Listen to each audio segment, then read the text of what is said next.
Good afternoon, everyone. My name is Raina. I'm a recovery coach here at Capital Recovery Center. I would like to wish everybody a happy new year. So I wanted to talk a little bit about that today since it's perfect timing. I found this article and it talks about how to start the new year with a gratitude practice. So, and this comes from the Seattle Times. It's a mental health project. So the Mental Health Project is a Seattle Times initiative focused on covering mental and behavioral health issues. Over the years, there's been a steady drumbeat for many Americans when it comes to making New Year's resolutions. So, and it talks about how like those like standards have been like eat healthier, exercise more. And I'm sure all of us at some point was like, I'm going to be healthier. I'm going to eat better. I'm going to exercise more. I'm going to get more sleep.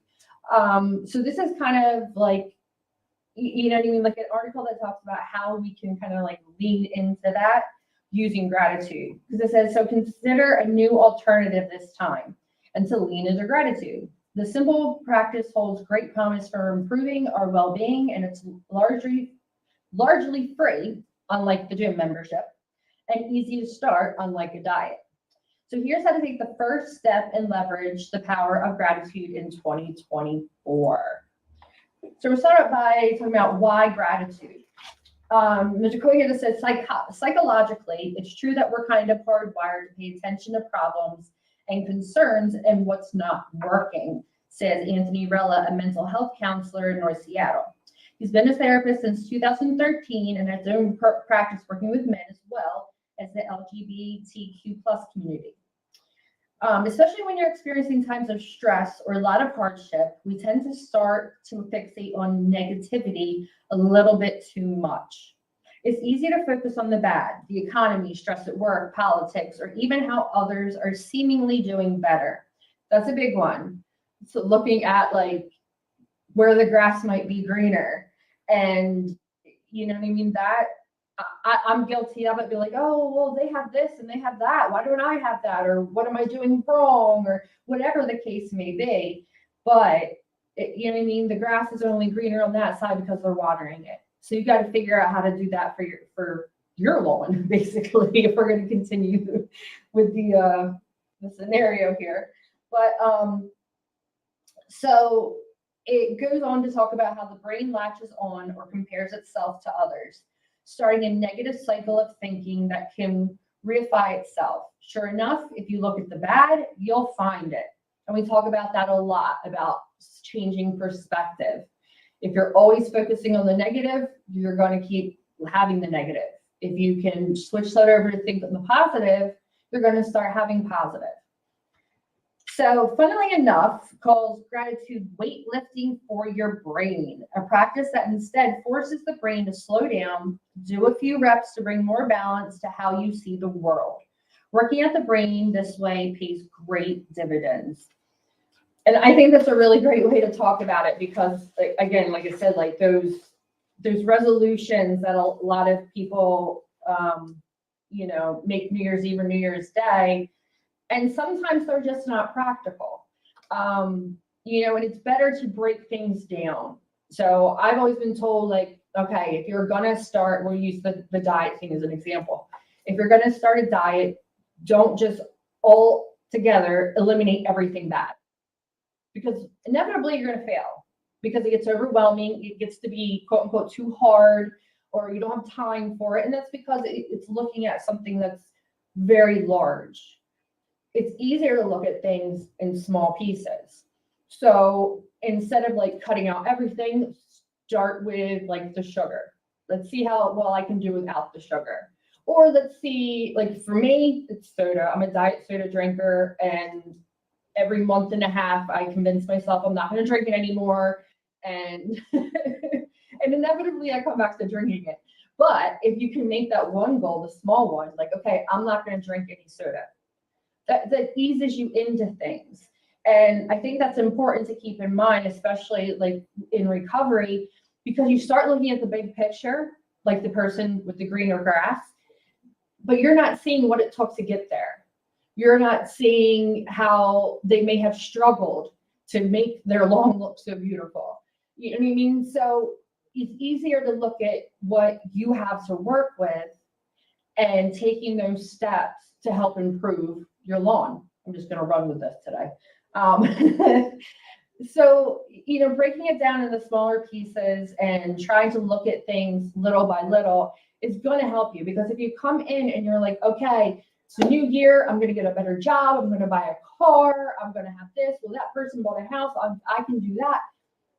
There's steps to all these things. Don't overwhelm yourself. Take small goals to get to a larger one.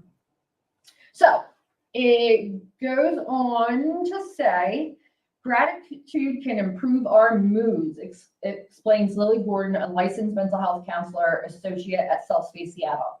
It can give us some relief from stress and anxiety. It can help us cultivate resilience. It can help us connect with people better, and maybe improve our relationships, she said. And that's very true. We talk about that a lot, how, practicing gratitude can help improve relationships, your health, the stress, the anxiety. And so if you see, that's a recurring theme to let you know, this does work. So it goes on to say the science supports this too. In a 2021 meta-analysis of 62 students published in the International Journal of Depression and Anxiety, researchers found a robust connection between higher levels of gratitude and lower levels of depression. A different 2017 pilot study introduced gratitude journaling to patients dealing with heart failure. Those who participated in the practice had improved biomarkers when it came to inflammation and their variable heart rate, 2 positive signs of heart health. How amazing is that? Just by practicing some gratitude, how things can help improve your overall well-being. So it goes on to say that Gordon knows people can be skeptical. Still, she encourages her clients to start small and with an open mind. And that's very important. You have to be open-minded. You know what I mean? If you go into this, you're like, it's never going to work, this is stupid, you know what I mean? It's not going to work for you because you're closing off the opportunity for change. And it's hard. Change is hard. And it's understandable that, we don't want change. But things don't get better unless you make changes to improve and, work your way towards whatever your goals may be. So very important to stay open-minded. It can be awkward at first if you haven't engaged in practices like this before. Always encourage people to take a few weeks to start to see any kind of change.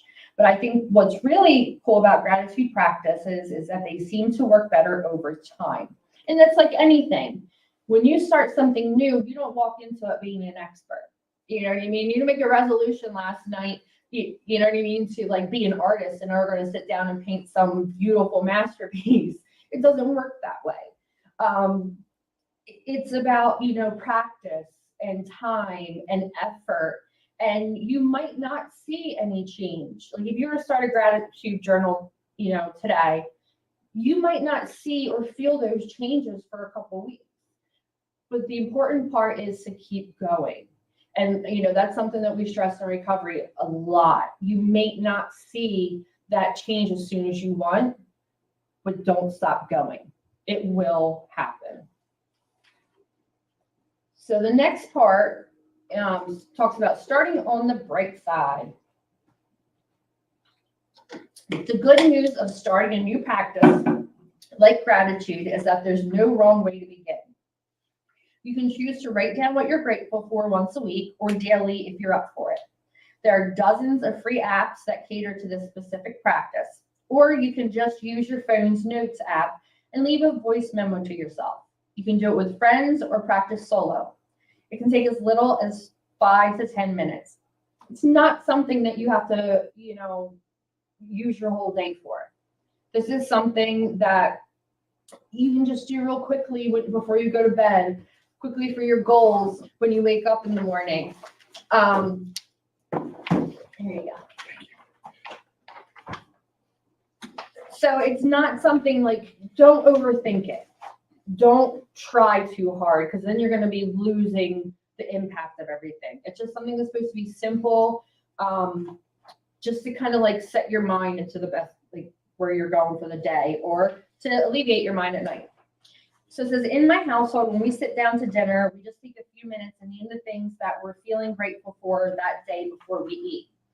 That's a good practice. I know a lot of people do that on Thanksgiving. What are you grateful for? But it's something that you should be practicing every day, if possible. Maybe not formally, but mentally, or writing it down, whatever. You know what I mean? That one day is not enough to make change.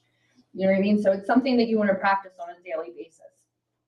While writing it down can be helpful, it's not nearly as vital as how you engage in the ritual. I really want people to pause and think about the details, the intricacies around their gratitude, Gordon says. Where are you at? Starting on the right side. And I just flipped over to the last page. Okay. Yeah. So it says, be specific. If you're appreciative of your partner or friend, for example, what specifically is making you grateful? Is it their kindness, patience, their sense of humor? Slowing down, reflecting on these details is part of what makes this practice so powerful. And that's very true, because I can sit here and say, okay, I'm grateful for my parents. Why am I grateful for my parents? And then, you know what I mean? Because some people aren't. Some people have bad home life with parents who were in addiction or abuse and that sort of thing.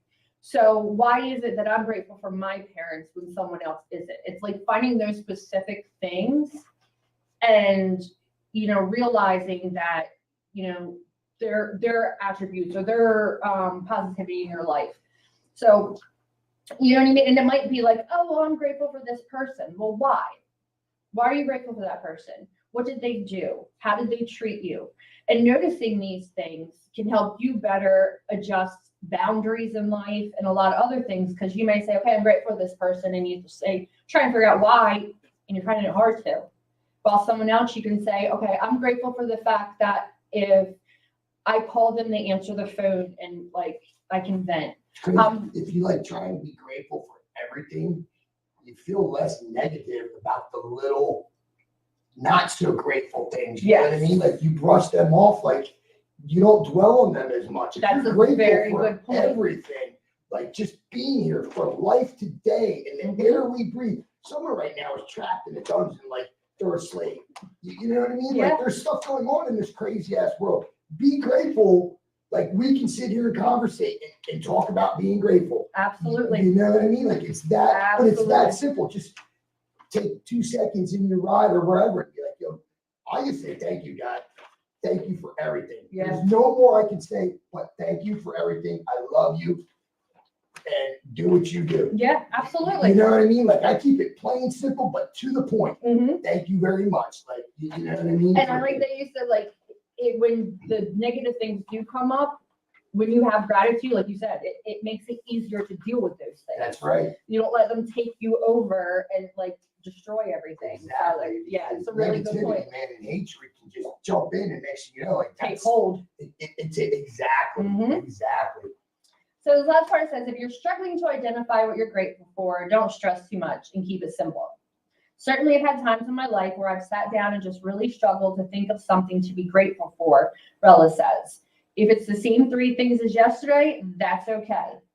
Rella also cautions that the goal with gratitude isn't, of course, that it will fix your problems, however small or big they feel, but rather that the urgency changes, which is basically what we were just saying. Like, okay, you know, this is not going to fix my whole life, but it's going to make it easier for me to deal with things.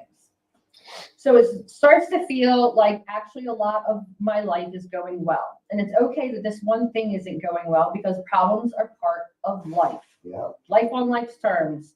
Things are going to happen. It's all about learning how to get through them. That's right. That's right. The beauty of gratitude is that the effects will compound. The more you engage in practice, the more you'll start finding things to be grateful for, and the more appreciative you'll be when you identify and remember all the gifts in your life. And it's true. Like, if you're not finding things to be grateful for, get basic. Because I remember when I first came into recovery, I was sleeping on my mom's couch. I haven't lived at my mother's since I was 16 years old. And to be sleeping on her couch, like I was like, this is awful. How do I do this? I used to own a home and now I'm on my mom's couch like a kid, Yeah. like getting caught up in that negative. But then like you have to stop. And I was like, you know what?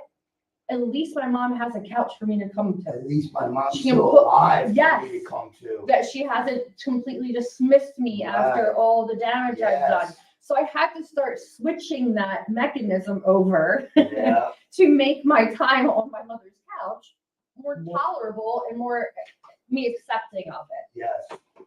So I just want to say that gratitude is a way of touching the present moment. When your client asks about being more present in their daily lives, about living in the moment, she encourages them to try this exercise. Being present on the time can be a challenge in our modern busy schedules, but framing gratitude as a practice that can help you ground yourself in a moment of reflection that can be a way of tangibly engaging with the present. It's these small moments, Gordon says, that the ones that make up the majority of our day-to-day lives, that for me matter the most. So if you have decided to make that New Year's resolution, like a lot of people do, add gratitude to it.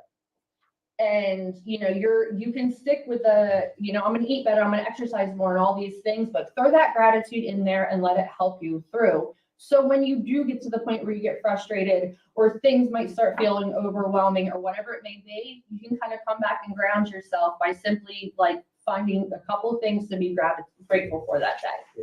Yeah. So thank you guys for joining us. And as always, please, we'd love to have people come in, interact, get some feedback. You can welcome to come in anytime. And you guys have a great